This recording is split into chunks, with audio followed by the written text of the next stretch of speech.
So I chatted with Emery from the James Bond complex about Anthony Bourdain, and Emery came up with this really, really interesting hypothesis, which was, do Anthony Bourdain and Ian Fleming, creator of James Bond, have any similarities? And I certainly think they do. My imagination was completely captured by Emery's question, because I was like, ooh, let's look at the similarities and look at the differences. And it's kind of interesting.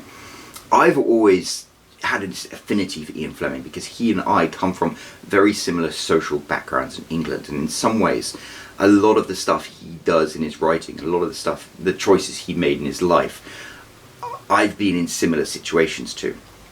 And I've got this theory that Anthony Bourdain is almost like what Ian Fleming could have been like if he was brought up in America rather than in upper middle class, lower middle class British society of the 40s and 50s.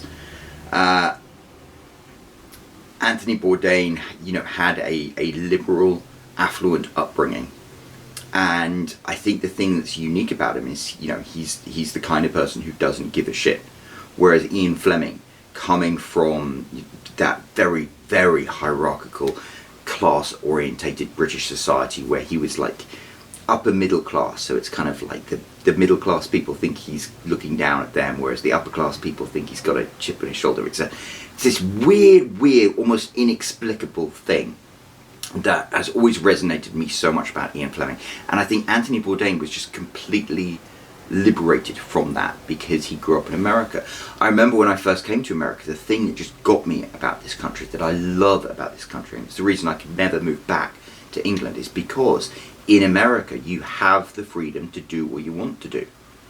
And I mean, obviously there are limitations to that. You have the ability to do whatever you want to do, although it significantly helps if you are middle class and white and male, perhaps. I don't know. These are things that people can argue about, but I think a lot of the choices Anthony Bourdain made, Ian Fleming would never have been in this sort of situation where he could make them. Ian Fleming tried so desperately to fit into regular society. He thrived when he was a journalist with Reuters, and he thrived when he was in the Navy writing these lurid memos and things. But he resonated so much with me when you hear about his failed career as a banker, and his failed career doing this or that, trying to do what people in England thought he should do.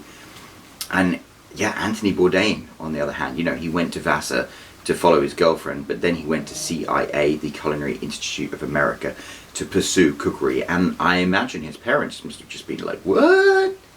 You're a nice middle class kid from New Jersey. You should be doing something, legitimate and respectful in an office or something." And he just didn't do that. He forged his own way. And I think what's so different between him and Ian Fleming is, Anthony Bourdain, even though he came from an affluent background, went straight into a career in which people can come from all sorts of different backgrounds, the most humble backgrounds. Some of the people working in the kitchen industry don't even speak English. Some of them came to this country as illegal immigrants, and yet he was there mixing with these people, and he had this weird experience of like having friends in the lowest of low places and friends from the most humble backgrounds, and at the same time still being part of New Jersey society, where he had friends who knew people, and he had connections from Vassar, and that enabled him to do things that perhaps the people that he worked with and worked alongside in these smoky, hot, swear-filled kitchens didn't have. And that's really, really interesting. Ian Fleming, on the other hand, I feel like he almost felt liberated moving away from England and going to Jamaica after the war and having that wonderful job as foreign manager of the newspaper group that published the Sunday Times, where he had like 4 months a year off. It was that same sense of liberation. He had to seek that liberation in Jamaica, whereas Anthony Bourdain, right here at home in his own backyard, was able to pursue that. And I think those are where the differences come across. But I think the things that make them so similar are just this very visceral love of life and experiences. If you read the James Bond books, as much as Ian Fleming, writes about all these luxurious experiences and things, he writes so vividly about each individual meal. I remember in Goldfinger, particularly that book, there's this, he describes having soft-shell crabs with Mr. Dupont, and it's like your mouth waters reading it. And with Anthony Bourdain as well, he describes food, even if it's the most humble food, in the same way that you could almost taste it. Ian Fleming and Anthony Bourdain both have this incredibly economical style of writing, which I think is so interesting because Ian Fleming developed that as a journalist. You've only got a few column inches, so you have to pick exactly the most powerful and accurate words. And I think in some ways, Anthony Bourdain, when he wrote, he did have a college background and a background in writing. He'd already written a murder mystery novel before he published Kitchen Confidential, but he had that same economy of words, which I think almost comes from his background as a chef. It's like when you are cooking a meal, you wanted to have, top quality but simple ingredients. He talks about how the best food is sometimes 4 or 5 ingredients, that's it. And I think that's why his writing is so economical, because he uses the simplest and most effective words, whereas Ian Fleming was trying to do it to preserve space. But whatever the means, the ends are the same. You've got these very, very short, punchy, emotive paragraphs and sentences in which every single word that is picked is very, very evocative.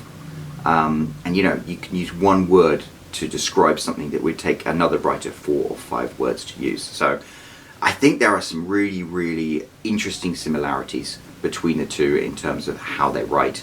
Their backgrounds in some ways started off the same and then went off in different ways. I think the final thing about both of them that is a similarity is that they were gone too soon. Ian Fleming died at 54 of a heart attack, so 56.